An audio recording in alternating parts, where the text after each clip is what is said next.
So I'm an idiot. Right now I am getting coffee at Sourdough Cup of Joe because it's afternoon coffee time for me. And yeah, so I'm meeting my friend Alicia in the Central Time Zone for the 127 yard sale. Since it's in Central Time Zone, I live in Eastern Time Zone. She usually operates off of Eastern because she does a lot of stuff with Eastern stuff, you know. She does like Chattanooga area stuff and Knoxville and stuff, so like she's used to it. So she was like, when we planned this last night, she was like, yeah, just meet me at, 12 o'clock your time. So it'd be 12 o'clock Eastern. My brain, knowing that it's in Central Time, still like auto-fixed it, which means I messed it up. So in my mind, I was like, okay, yeah, so 12 o'clock my time. That would be 1 o'clock my time. So if I leave at 12, I'll get there at 12. Perfect. Yeah, 12 Central, not 12 Eastern.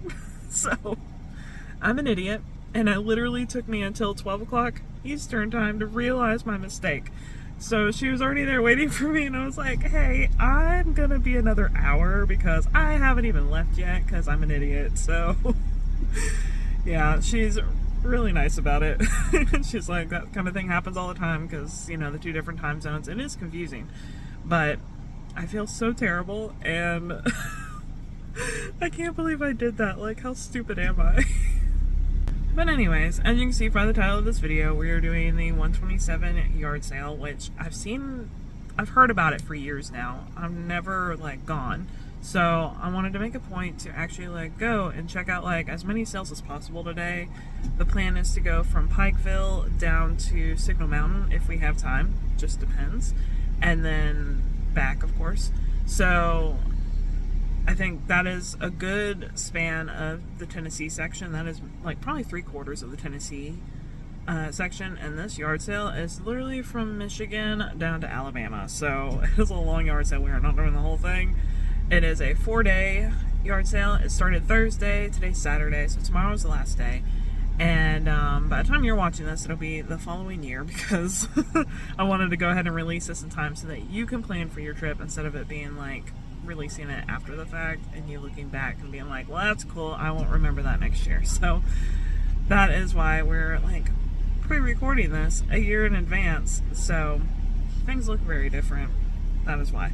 But anyways, yeah, I just wanted to go ahead and really kind of dig in and see what all this yard sale has and the kind of the people involved. There's usually a lot of vendors and stores and stuff that get involved. So I want to just kind of showcase all of that to give you guys an idea of what the yard sale is so that then you can plan for it. And then next year, by the time you're watching this, I might, depending on how today goes, check out the Georgia, Alabama sections and update the info on that, because that is also a popular area for this yard sale because it's a scenic drive across Lookout Mountain. So yeah, that is pretty much it. I'm going to stop talking now and get my coffee here in a second so we can get on the road and get there at, 12 o'clock Central Time. So, I have to show you my latte, of course. I got the Cinnamon Toast Crunch. It's just a specialty one they had right now. And it's hazelnut, white mocha, cinnamon, and vanilla. That is so good. I love cinnamon. I don't know about you, but that's been my thing here lately.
one of the things that I've noticed, basically just like while I was driving to Pikeville, was like, it's interesting how the yard sales are spread out. So basically they're kind of like clustered together. So it's not just like, it's known as the world's longest yard sale, which is true, because it's not all of 127, but like most of the length of 127 from Michigan to Alabama that has the yard sales. So, but it's like all the towns really. So there's like little clusters of where these yard sales are at. So a lot of people get together, like the place I just showed you, Signal Mountain.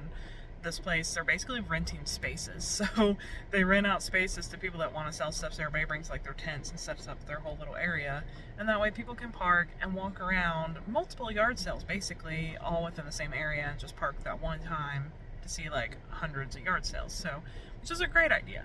And then you get in the car and you drive and you won't see anything for miles, and then all of a sudden you'll see another cluster of little like yard sale spots. So the biggest stretch, I mean, that we did today where there's like nothing is between Dunlap and Signal Mountain, because Dunlap's in the valley and you have to go up the mountain to get to Signal Mountain. So going up that road, it's a long drive and there's nothing on it, but it is a scenic drive. One thing that I do love about Squatchy Valley is like, it's such a scenic area. It's like all farmlands and stuff. You see the mountains in the background. It's like rolling hills, meadows, green, like it's so pretty over there. So we're on Signal Mountain now. Made it to like our finish line basically, and I'm really kind of disappointed. So now we are technically Eastern time, I think. Signal Mountain's actually a dividing line for signals for Eastern and Central time. So half the mountain is Eastern time and half of it's Central time. But I'm pretty sure we're on the Eastern side now, and it's only 5:42. The website says that they suggest, I mean, you can close whenever you want, but they suggest staying open till either dark, which is another like 2+ hours, or until you stop getting shoppers. And there's still like plenty of people here like trying to shop or whatever, but most of these places are already closed. So it's kind of strange to me. Like this one spot where we're at, it's like actually a really nice property. They have a lot of stuff. They have like a lot of vendors, a lot of food. They even have like a picnic table sitting area and stuff, but even like the food vendors are like closed down and like everybody's closing up shop for the night. So not what I was expecting, but I guess that means our trip's over now. Time to head back to Pikeville.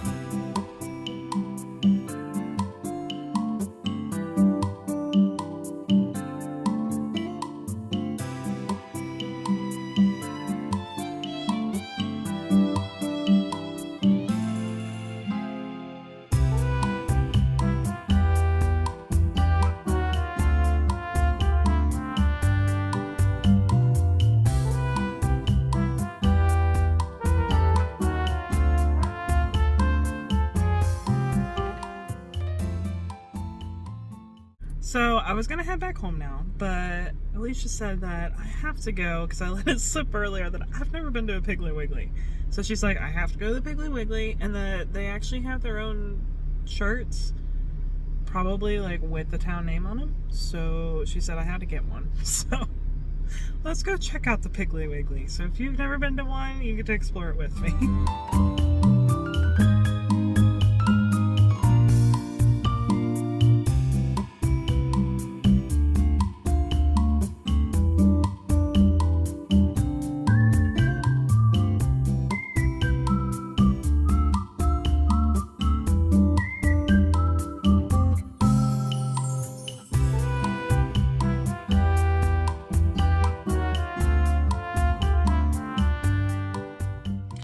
Alright, for a minute, the shirts are right there when you walk in and I didn't see them for some reason, so I had to go back, so I was like, I think they would be there. Walked right past them, so I do that a lot. I have trouble finding things in stores and like stuff like that, so that's normal for me. But I got the shirt. So it just says, born in the USA, Piggly Wiggly. He's wearing patriotic sunglasses, so. Alright, Alicia, I did what you told me to do. But I also got distracted while I was in there because I was not expecting to find other stuff I wanted to buy. They had pickling cucumbers. I was shocked because I don't see that in the grocery store. I don't think I've never seen pickling cucumbers in the grocery store before, so I was like really excited for those because I like to make my own pickles. So that's fun. And I also couldn't resist these. I saw these at the checkout counter, and I was like, now that I know I like pork rinds, I learned that my last camping trip, which by the time you're watching this video, that was like over a year ago. But that's pretty much it. So now I'm going to be driving back to Chattanooga, back home. I never got to finish my thoughts earlier. So I was saying how everything's clustered together. For the most part, you don't see, every once in a while you will see like a yard sale that's like kind of by itself. But for the most part, everything's clustered together. And then that's pretty much it. So you can just like park, shop that area, and then like drive to the next one. You can go as far or not as far as you want. Like, it's kind of up to you. So the sale starts on a Thursday and it ends Sunday, but typically they start like a weekend early. A lot of people will actually kind of start early, and Sunday, when it's the last day, they usually don't last much longer. Like, they usually only open for like maybe a little bit in the morning, and they close by like noon probably to pack up and head home, because a lot of these people like travel to do this. So I saw like people setting up camp. Some people were camping in their vans. So it is a big deal. All the information, like the history of this and all that stuff, will be in my blog post, which is linked below, and all the details that you need to plan your trip. So I will say it's not the most organized, because it's organized, and like the fact that like everybody knows that it's the weekend to do it sort of thing, and everybody's doing it at the same time, but like nobody sticks to the schedule of times, nobody sticks to the schedule of days, so that part's a little disorganized. But that aside, it's organized well enough that you have a general idea and can kind of generally plan where you want to go, what you want to see. And I mean, that's how yard sales are. Like, you don't know what's going to be at a yard sale, so it's just, you know, the shopping experience of yard sales. So it's just that on a bigger scale. So I think it's worth it. It's definitely worth checking out, and you can go like every year, and you're going to find something different every year, most likely, because again, yard sale. If you enjoyed this video, please give it a thumbs up, subscribe, and I'll see y'all next time. Hold up, one more thing. I just picked up the shirt, opened it up, and I didn't realize there's something on the back. It has the pig butt on the back, and it says Piggly Wiggly. So funny. Anyways, when you buy things you don't know what you're buying, yeah. Hi, it's me.